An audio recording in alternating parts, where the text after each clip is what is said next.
The views expressed on the following program are designed to amplify those of the speaker and not necessarily those of KAAM, DJRD Broadcasting, or its sponsors. It is time to Ask the Pros, the only live local interactive radio program that addresses home, health, and wealth matters Monday through Friday. A program hosted by arguably the most knowledgeable and reputable authorities in their respective industries, affording you the rare opportunity to ask them any questions related to their field of expertise for free. Just pick up the phone and call KAAM right now to Ask the Pro. Now, here's Dr. Birnbaum.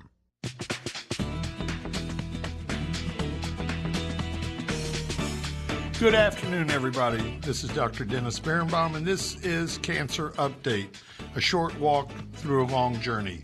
This is KAAM. The local phone number here is 972-445-0770, and the toll-free number is 877-272-5226. I am just absolutely honored today that our guest is going to be Dr. Alan Schlomowitz. I've known Alan for well over 25 years. He is a radiation oncologist, and we could probably have 3 programs talking about radiation oncology, which is one of the mainstays of treatment in cancer today. Dr. Schlomowitz is on staff at Presbyterian Allen, Medical City, Dallas, Medical Center of McKinney, Centennial Hospital, Baylor Medical Center at Carrollton, Methodist Richardson Medical Center, and Dallas Medical Center. He is a member of the American College of Radiology, American Medical Association, the American Society for Therapeutic Radiologists, the Dallas County Medical Society, and the Texas Radiological Society, where he was the president in the year 2000-2001. He's a fellow of the American College of Radiology. His training, he did his residency in radiation oncology at the Penrose Cancer Center in Colorado Springs, residency in radiation oncology at one of the finest hospitals in the world, the Princess Margaret Hospital in Toronto, Ontario, Canada. You can reach Dr. Schlomowitz if you wish to talk to him at 972-754-1986. He will be joining us very shortly in the next 5 to 10 minutes. I would like to discuss something that was recently written up in Living Well magazine by Dr. Jared Stringer of the North Dallas Urological Associates, located in Medical Center Drive in McKinney, Texas. He did an article on screening for prostate cancer, one of the best articles I've ever read. I've worked with Dr. Stringer. He is an outstanding urologist, and he talked very quickly, very succinctly about prostate cancer, showing you that prostate cancer is the second leading cause of male cancer deaths in the United States. More than 2,000 American men were diagnosed with prostate cancer in 2010. 1 out of every 6 American men, or 16.7% of the male population, will develop prostate cancer during their lifetime. How do you screen for prostate cancer? It's rather simple and straightforward with a digital rectal exam, DRE, and a blood test of prostatic specific antigen. What is a DRE? It is performed by inserting a gloved, lubricated finger into the rectum. The prostate gland is examined by gently pressing down on the prostate while feeling along the surface of the gland, noting any lumps or bumps. If there is abnormality, then further tests will be done. It should be remembered that the PSA needs to be drawn before the exam, because in doing the exam, you can falsely elevate the PSA. What is a PSA? Is a normal protein product made by healthy prostate tissue. PSA is thought to help reduce the viscosity of the semen. PSA levels increase with age as the prostate becomes larger.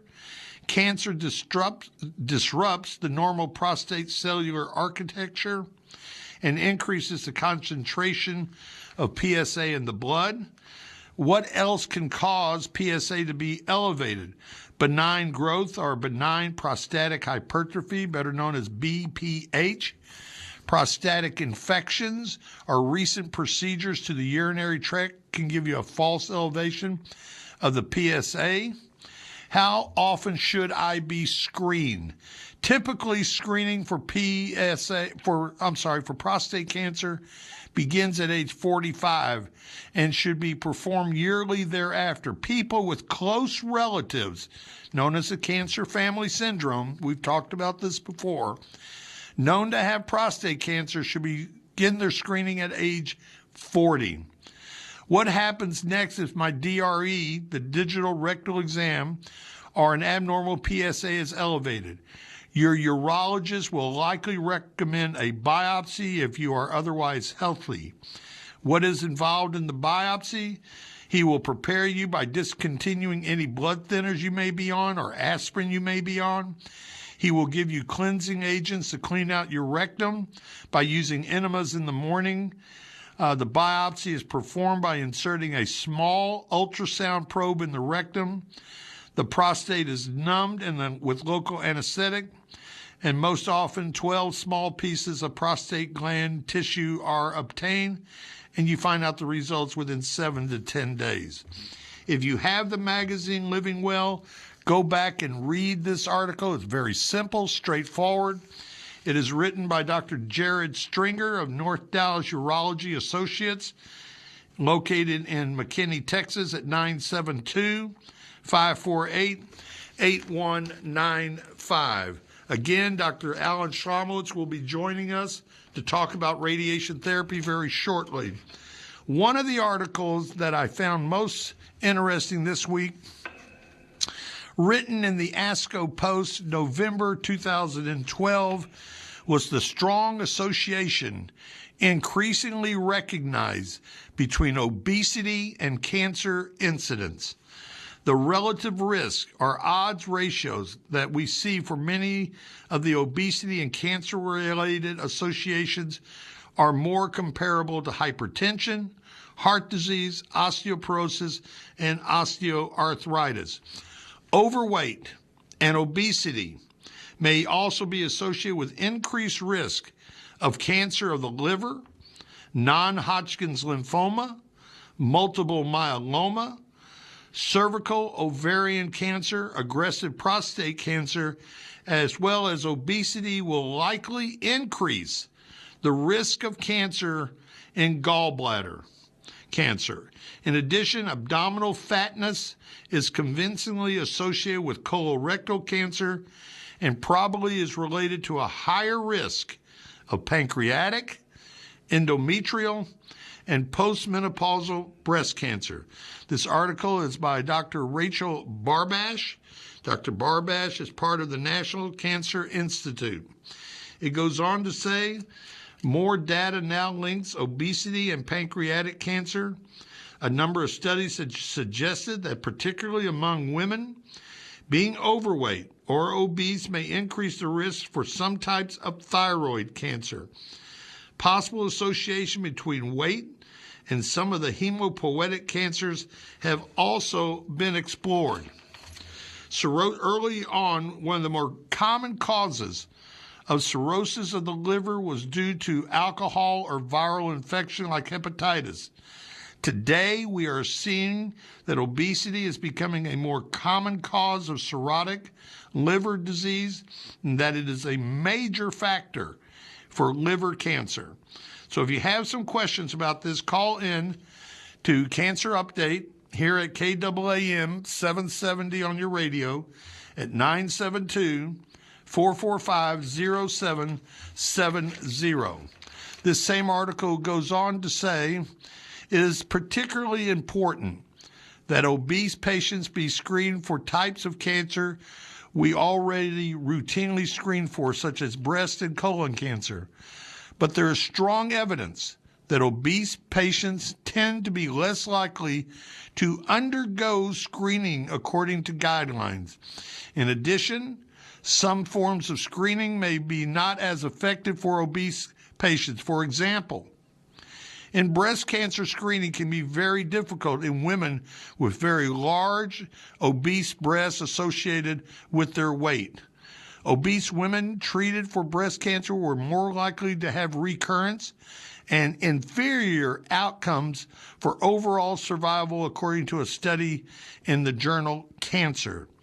The study evaluated the relationship between body mass index and 3 adjuvant breast cancer trials coordinated by ECOG, the Eastern Cooperative Oncology Group. They found that obesity was associated with inferior outcomes, specifically in patients with hormone receptor positive operable breast cancer treated with standard chemotherapy.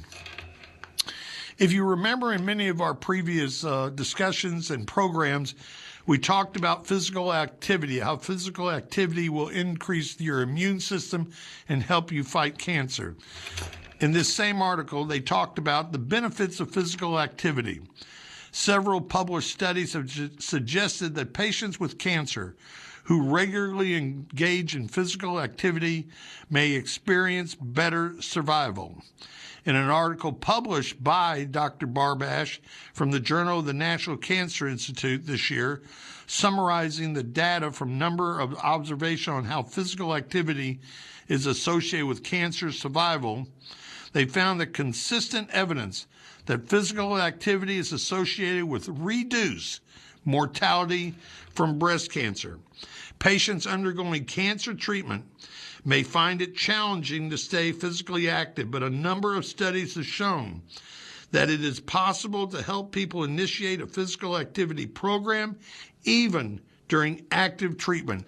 Many of our patients, we encourage them, if they do not have a treadmill or an elliptical, to join some type of training place or physical activity center like LA Fitness, or just go walk a mile or two or 3 times a week to increase their physical activity. Is shown to help people initiate the physical activity during their active therapy, that as a result, quality of life is improved. In fact, there is evidence that they are better able to tolerate a full dose of chemotherapy while maintaining physical activity. The studies have been a little bit inconsistent. Few studies have demonstrated that the reduced risk of women who are physically active is found predominantly in those with normal weight, or weight within 5 to 10% of normal weight, than those who are grossly obese, suggesting that a major mechanism in breast cancer may be related to reduction in fat mass. Other studies have found the benefit even among women who are overweight. And some studies in colorectal cancer have shown a benefit of physical activity across all body mass index categories. So it varies somewhat by cancer site and by the type of cancer. There is no question that reduction of fat mass is one mechanism by which physical activity may be beneficial, but there are many other mechanisms being examined, including improvements in insulin, glucose metabolism, and reduction in inflammation. Inflammation of the tissues may increase risk for cancer as well as cancer spread and be associated with a worse prognosis. So there are multiple mechanisms by which physical activity are beneficial in helping the patient and in helping survival. It has been shown repeatedly in the journal Cancer that obese women treated for breast cancer were more likely to have recurrence and inferior outcomes for overall survival according to their study. They evaluated the relationship between body mass index and the various protocols of that the patient was given. Outside a randomized controlled trial, they are actively ascertaining whether people have recurrence on an ongoing basis. Their cancer registry data has shown unequivocally that the obese patient undergoing therapy has a greater chance of early recurrence in breast cancer, colorectal cancer, lung cancer, and prostate cancer.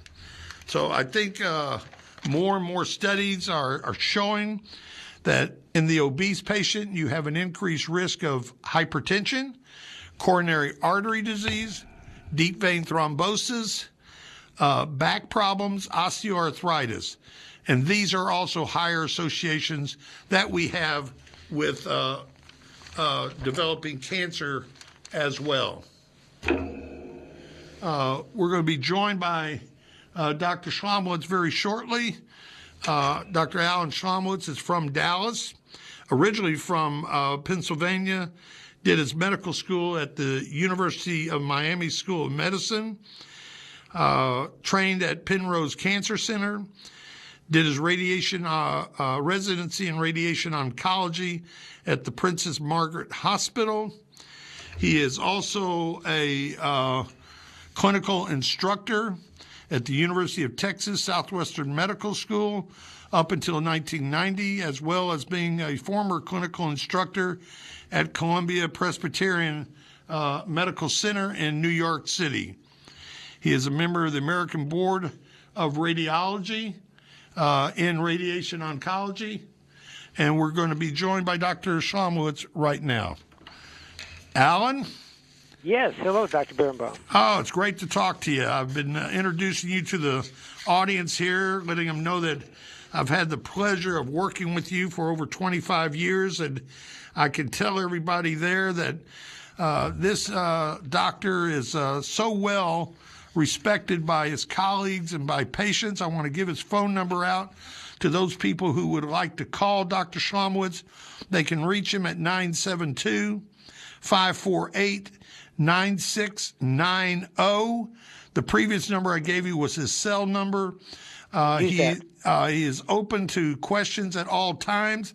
Alan, I'd like to talk to you, and let's get on with this, because the field of radiation and radiation oncology is something we could talk about for weeks on end. To start off on the basics, what are the different types of radiation therapy available to patients today? There's many different modalities that we use, and basically we treat with X-rays or variation or newer modalities. So we use X-rays, which is linear accelerators, which is a machine that produces the radiation to treat the area we want to treat.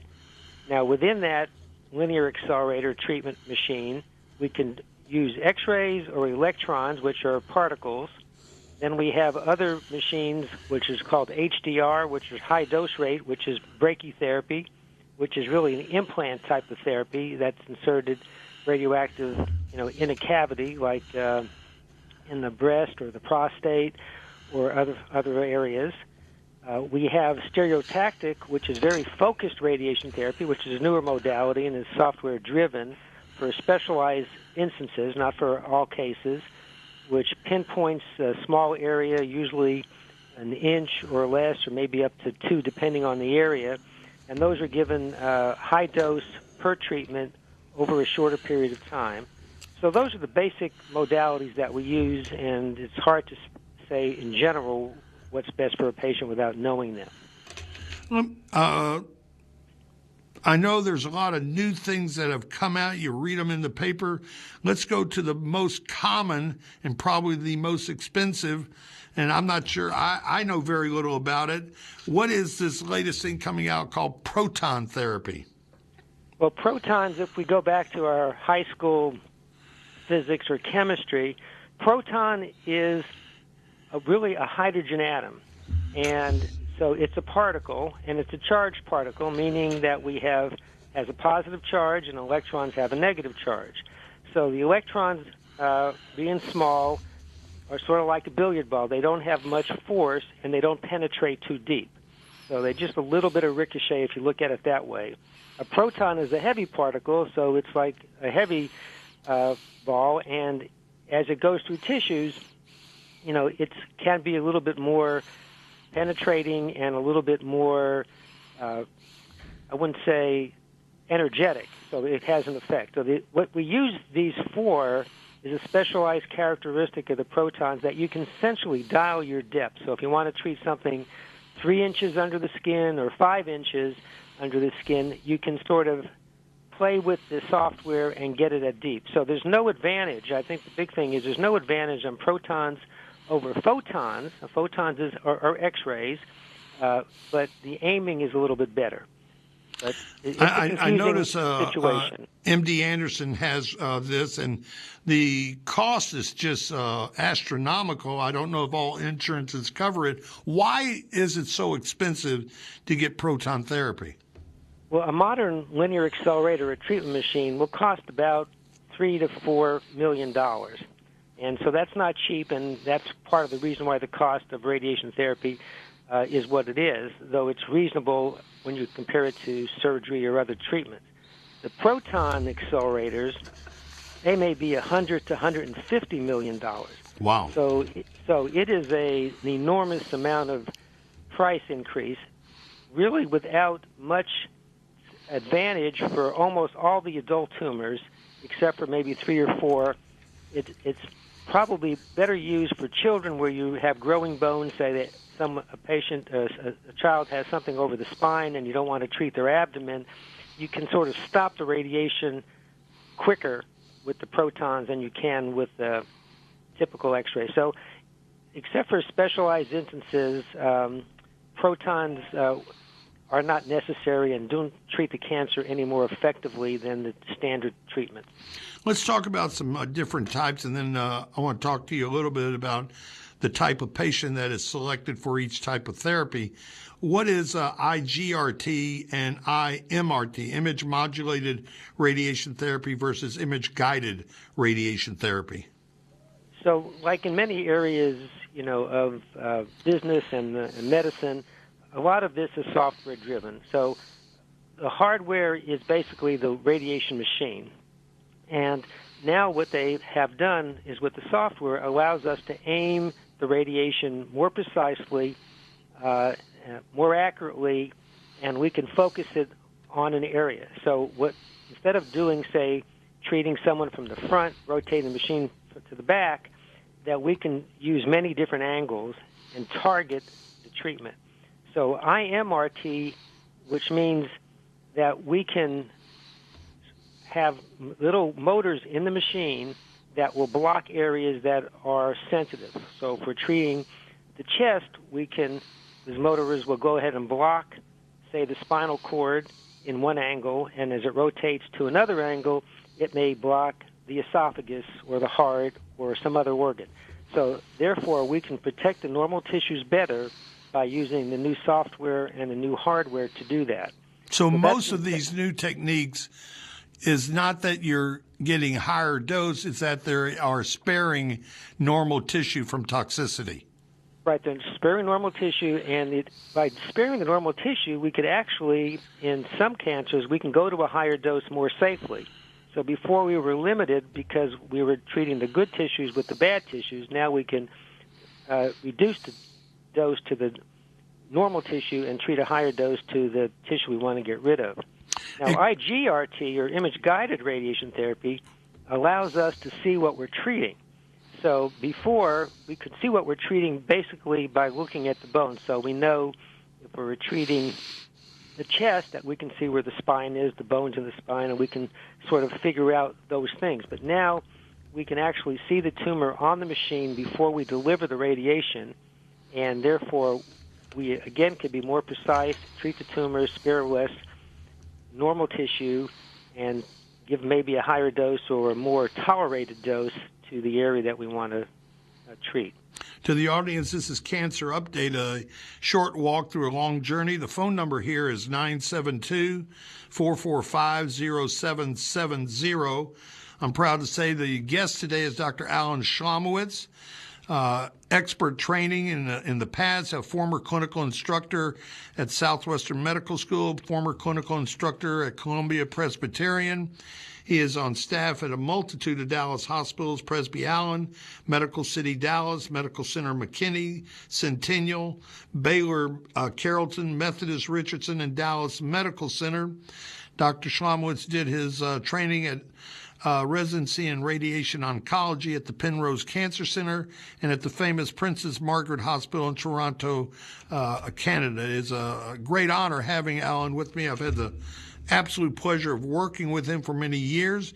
He can be reached at 972-548-9690.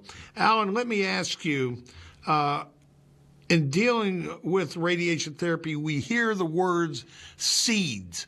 Patients are going to get seeds like we see in prostate cancer, or intrabronchial seeds, or even the gliadil wafer in brain tumors. Explain to the audience the advantages of seeds and why it is useful in the treatment with radiation therapy. So if you put the radiation right in the tumor where you want to treat, then you're sparing a lot of the tissues right around it. So it's what we call conformal therapy. The geometry of where you put the seeds is conforming to the cancer, if the cancer we're treating.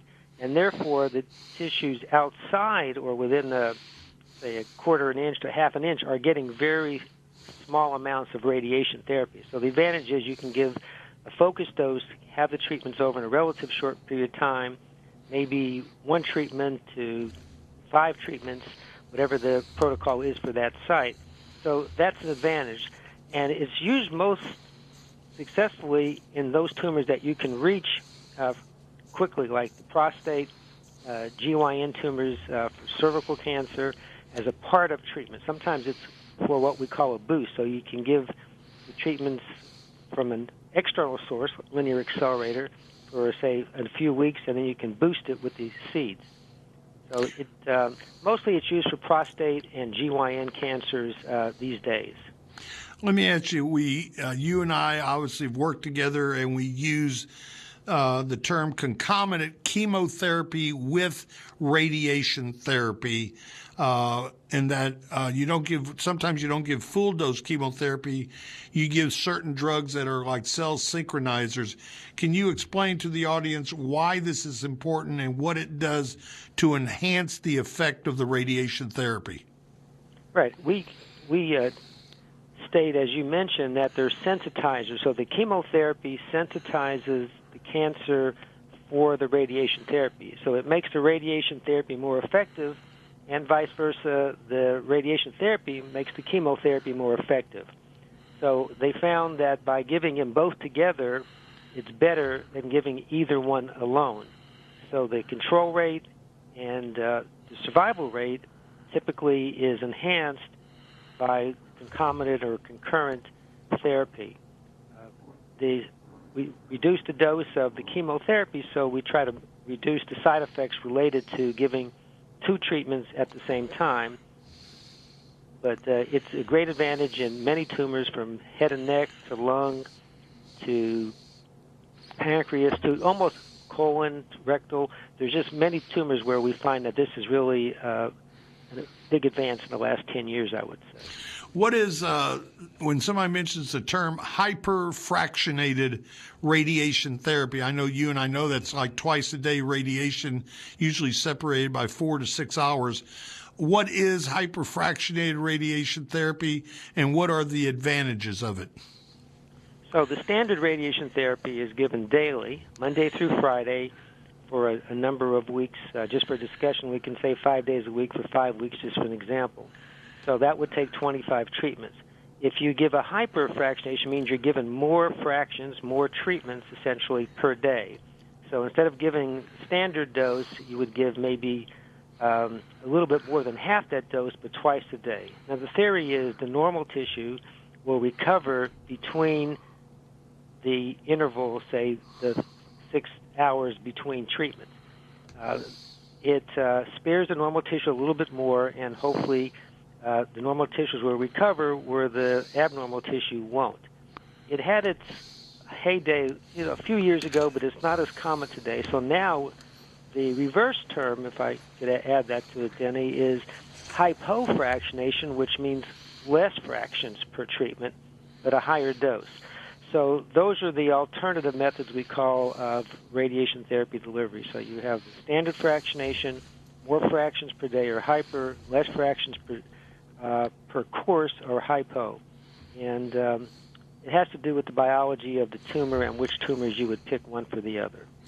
This is Cancer Update, a short walk through a long journey. The phone number here is 972-445-0770. We're going to take a short break. Please come back and join us. We're going to have some more questions for Dr. Alan Schlomowitz.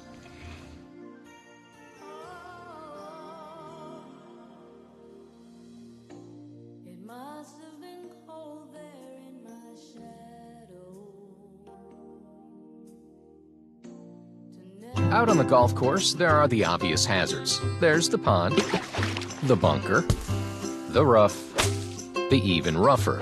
Yeah, put me down for an 8. The giant maples. The row of houses out of bounds on the right. The angry flock of geese who've surrounded your ball. Even the occasional groundskeeper you had no clue was there. But if you think you found every possible hazard out there, think again. The hazard you missed could actually be a killer. It's the spot on your skin, the one that could be skin cancer. Fact is, if you're a man over 50, you're in a group most likely to develop skin cancer, including melanoma, the kind that kills one person every hour. 1 in 5 Americans is likely to develop a form of skin cancer during their lifetime. That's why your best shot is to check for a spot. It's easy. Follow through and check your skin. It could be the save of a lifetime. Go to spotskincancer.org to find out how. A message from the American Academy of Dermatology.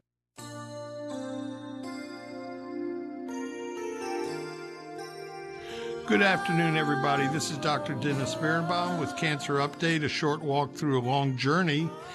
The phone number here at KAAM 770 AM on your dial is 972-445-0770. We're joined by Dr. Alan Schlomowitz, radiation therapist, former clinical instructor at both Columbia Presbyterian in New York and Southwestern Medical School here in Dallas. Dr. Schlomowitz's number is 972-548-9690.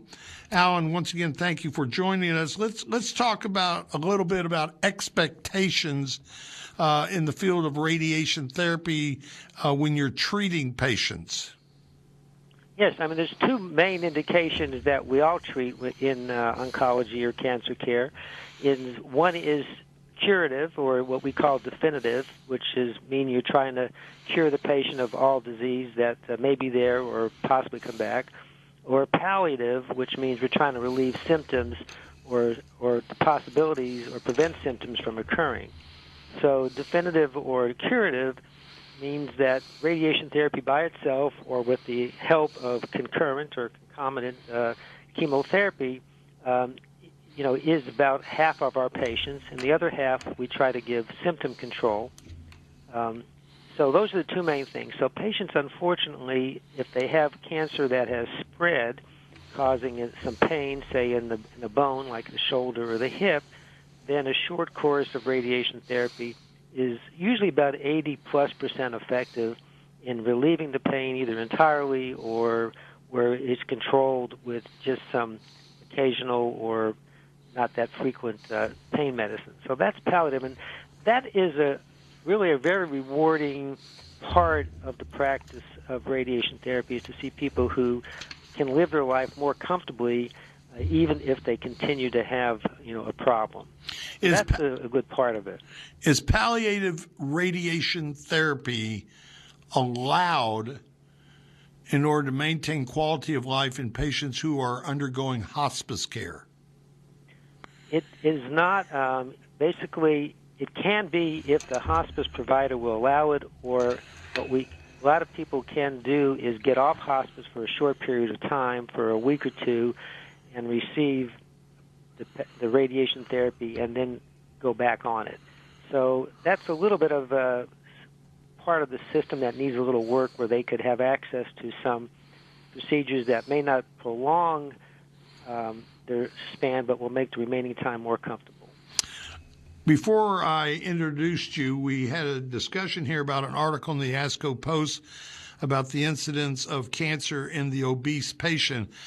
What is the difference in results and the difference in difficulties in treating a normal to thin size individual versus treating an obese patient with radiation therapy, the side effects and complications?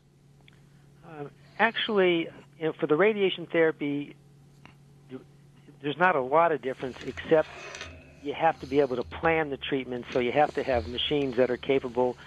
CT scans, we use computerized tomography scans for planning it, so the patient has to fit into the machine. So sometimes that's a challenge, because most of the machines were made with a size limitation or a weight limitation, and we cannot access the patient's anatomy with those machines.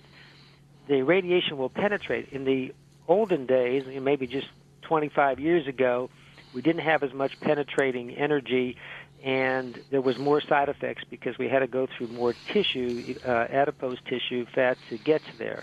But now with the newer technologies, we can get to it, and the effects should be very similar to it.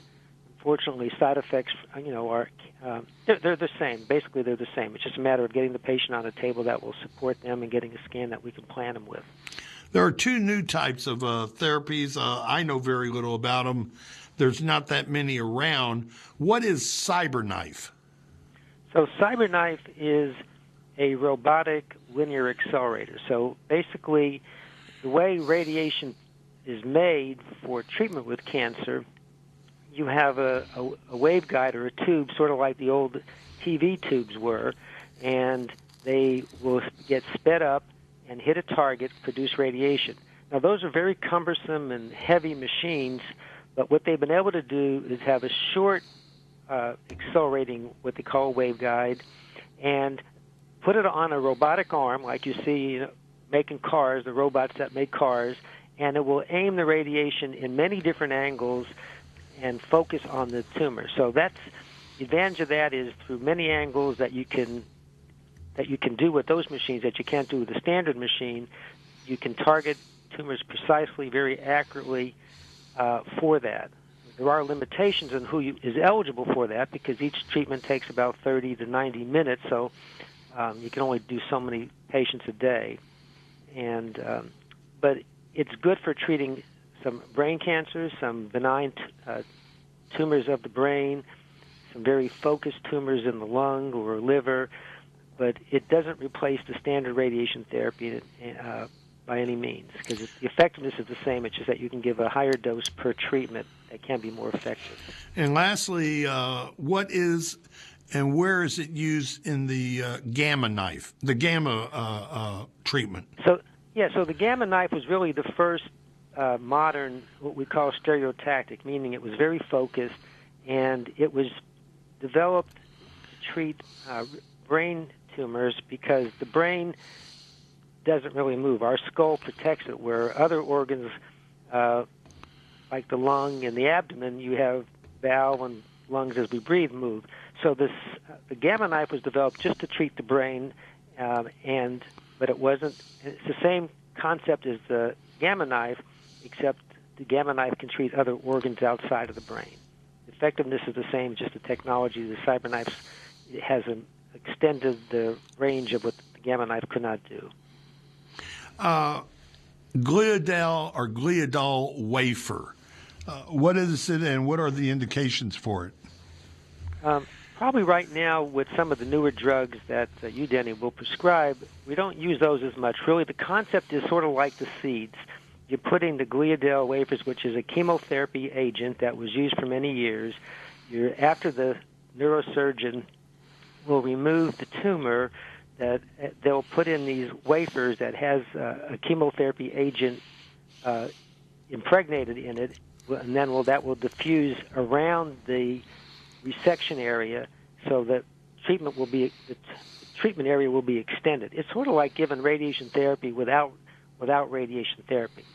So it extends the margin of resection, but usually we'll give radiation therapy after that. So it's another form of local treatment, but right now with advances in chemotherapy, it's not used as often. Skin side effects. I hear about this and see it in some very thin women with breast cancer radiation, a lot in head and neck cancer radiation. Could you discuss a little bit about the skin toxicity and how you can go about treating it? And do you always have to stop the radiation while they manifest the skin toxicity, or can you continue it? So one of the major advances that actually came out with cobalt in the late 50s was that we have what we call skin-sparing radiation. So the maximum dose with the linear accelerators, the modern treatments, CyberKnife, Gamma Knife, are under the skin, anywhere from about a third to an inch under the skin. So the reaction on the skin normally does not limit us giving radiation therapy to an internal organ, like the lung or something in the abdomen or in the pelvis. So, but as it goes through the skin, there will be radiation deposit, like a suntan, like a sunburn, on the skin. So the skin will normally, for a typical patient, say for breast cancer or prostate, will get a mild tanning to redness, and sometimes quite diffuse redness that can look like a good sunburn. And usually we try to keep the skin, dry, or we moisten it to prevent itching. And normally it doesn't break down. Occasionally you can get some weeping or blistering that invariably heals a week or two later. With the software improvements, we have a more uniform dose, we can control it, and we don't get the severe skin reactions that we used to. And but at times, that is part of our job, is to manage those reactions and get patients through them. The other thing I may mention, since you mentioned skin, is that we treat skin cancers. Right. And therefore, we want the maximum dose on the skin, so we expect and we want a good skin reaction to treat the top layer of the skin and not get it, at depth into the internal surface of the body. You and I have both run into many times surgeons, and explain to the audience why, what radiation therapy, if you're going to do preoperative radiation therapy or some form of radiation therapy, how does this interfere with surgery? What is the time interval that the surgeon needs, and why is it that some surgeons have a disdain for doing surgery on patients who've had radiation therapy?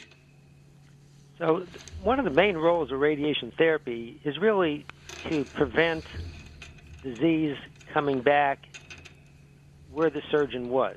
Now, the surgeon is limited in taking out what he or she sees. So if there's a problem, they excise it with safety. That's their goal. They don't want to do any extra injury or harm to try to get it out. But since tumors can have little tentacles that may grow back if they're not removed, but the surgeon can't see them, then the radiation therapy after the surgery could extend the surgery. So that would be one thing to do. We could give the radiation therapy after the surgery. The other part of it is we can give it after the surgery because the margins, or where the tumor was resected, could be closed, not purposely by the surgeon, but they could only see what they resect. So the radiation therapy, again, could extend the surgery without more surgery.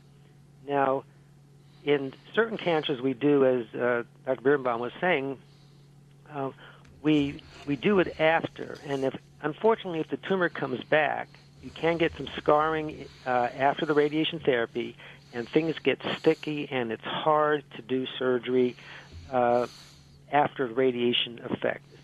Because you can't separate, sometimes it's hard to separate scar tissue from normal tissue, which can cause a surgeon problems. So I would say with knowing the biology of the cancer, of the radiation, and experienced surgeons, they can resect many problems despite the radiation therapy. In the early days, we did not have the technology to to treat with many different angles, and therefore we gave a higher dose to the normal tissues around it. So surgeons are scared sometimes of having radiation therapy, and I'm scared sometimes of treating them after they've had surgery that could affect the radiation side effects too. In my experience, sometimes like if we're doing radiation in lung cancer, you go ahead and treat the radiation, and a couple years down the road, they may develop some bone metastases either in the cervical, thoracic, or lumbar spine.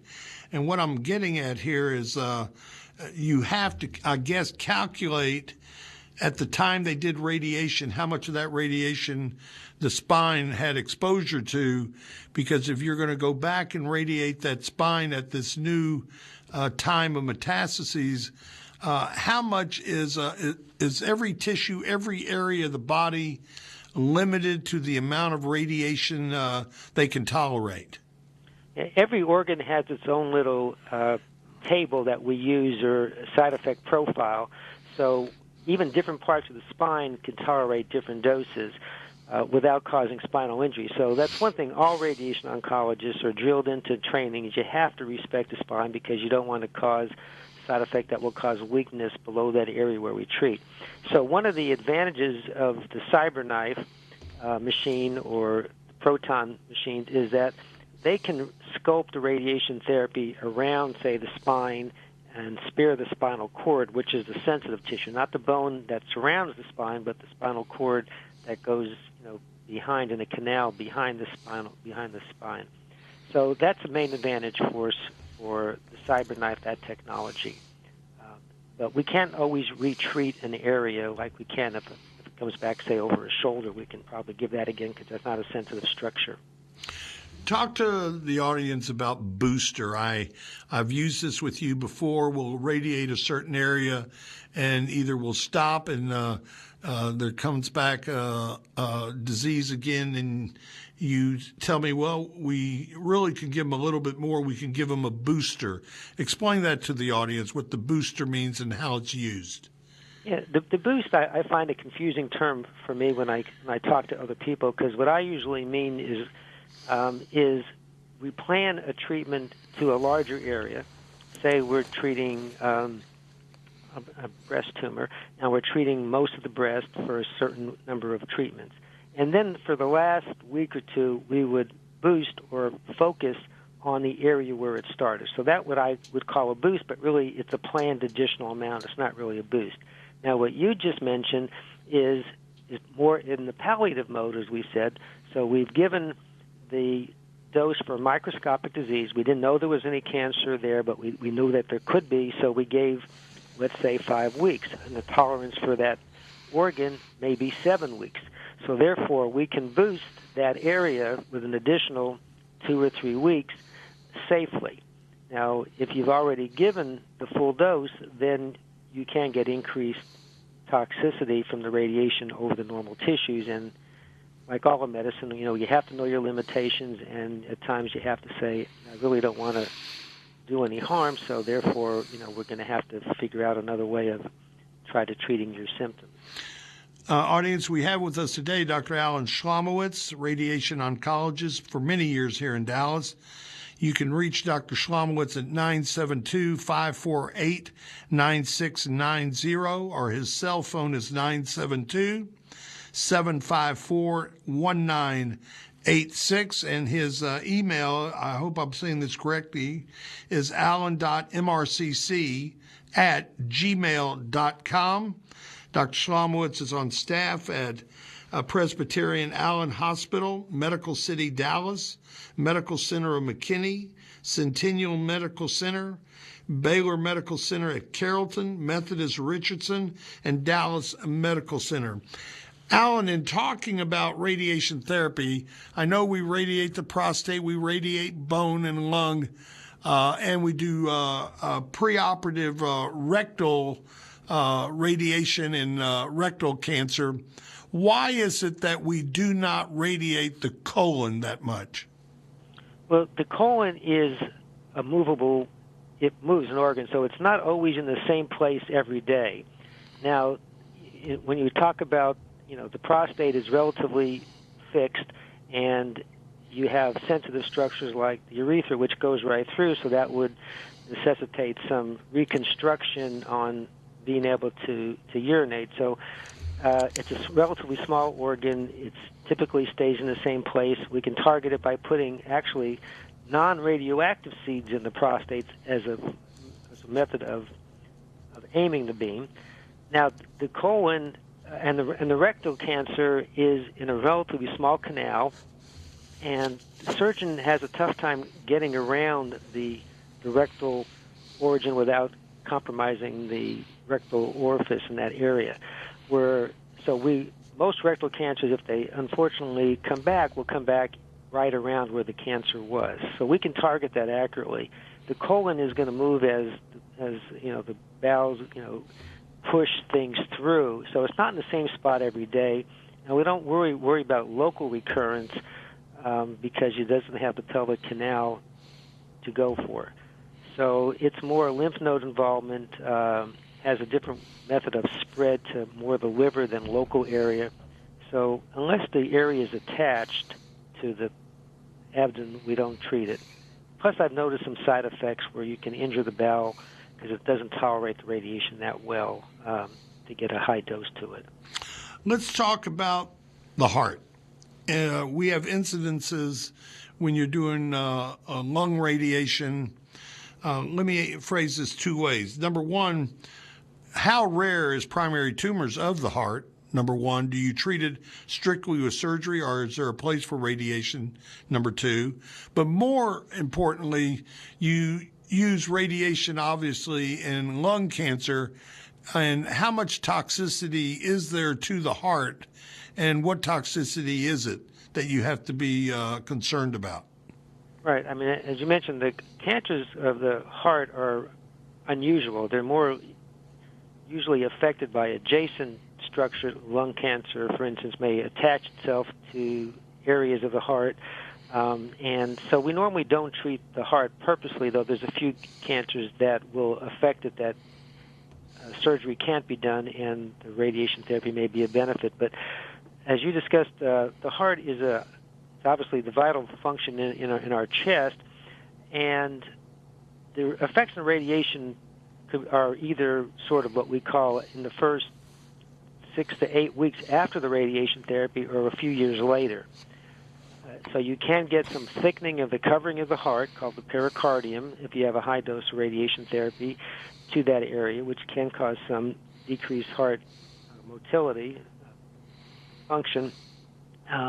Or most commonly, we worry about the coronary arteries, that supply the heart. And we just can't always avoid those, but those complications on the coronary arteries means you're more at risk for heart disease or a heart attack, but that could be 10, 15, 20 years later. So we normally don't worry about that because we're trying to deal with something that may affect the patient in the next few years. The exception is when we treat breast cancer, we expect, surely hope, that they will be cured or get local control, and with the CT scan for planning, we can see the heart, we can see the breast, we can angle the beams away from the heart, away from the coronary artery, so there's no increase in side effects with modern radiation therapy versus those that we used in the past when we couldn't be as accurate in treating the chest. So it's not normally a major concern. For me, as a medical oncologist, one of my main concerns is the bone marrow reserve. Many patients come in and they have extensive metastatic disease to the bone. You and I have shared many patients like this. And one of the big concerns is in giving a lot of bone radiation, I like to only radiate those that are weight-bearing or have an increased risk of fracture. What is it and why is it that the concern is that you have to be worried about giving chemotherapy? Because in radiating a lot of bone, you suppress the bone marrow and the blood counts stay down, and it virtually does away with chemotherapy. What are the limitations, and where are the bones you have to be concerned about the most? You could tell the audience in dealing with radiation to the bone and what we call myelosuppression are low blood counts. Yes, most of the bone marrow in adults, the bone is made, and you can help me out on this, Denny, is in the pelvis, the big bones of the pelvis, the hips, the shoulders, the long bones, essentially. Mm-hmm, that's correct. And then you have only maybe 5-7% in the skull and a few in the ribs. So if we're treating just a portion, then there's not much. The difference between chemotherapy and radiation therapy in the bone marrow is once the counts come back after chemotherapy, the bone marrow will repopulate itself.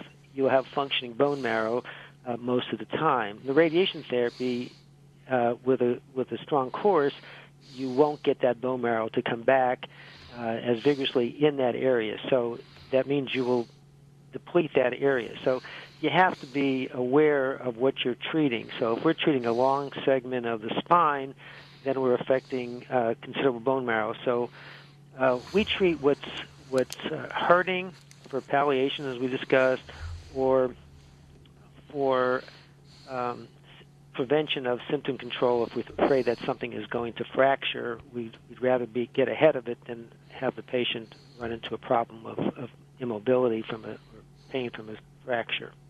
Alan, I want to thank you. I mean, I could do this weeks on end talking about radiation therapy. We've been joined today by Dr. Alan Schlomowitz, very well-known radiation oncologist here in the Dallas-Fort Worth area for many, many years. You can reach Dr. Schlomowitz at 972-754-1986, or you can reach him at 972-548-9690. His email address is alan.mrcc@gmail.com. It has been an absolute pleasure having you here with us today, Alan. I hope I can call on you to come back again. This has been Cancer Update, a short walk through a long journey. And everybody have a nice weekend. Cowboys are on at 3 o'clock Sunday. And Larry Brown and SMU have had a great year so far in basketball. Thank you all, everybody. Be careful, and God bless you all. Thank you, Alan, for joining us.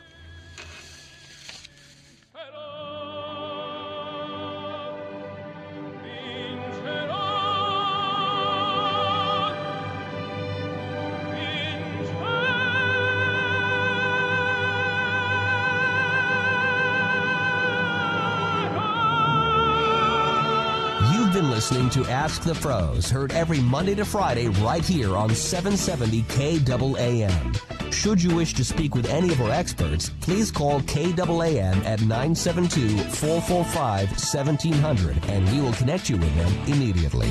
Thank you for listening to Ask the Pros. The views expressed in the preceding program were those of the speakers and not necessarily those of KAAM, DJRD Broadcasting, or its sponsors.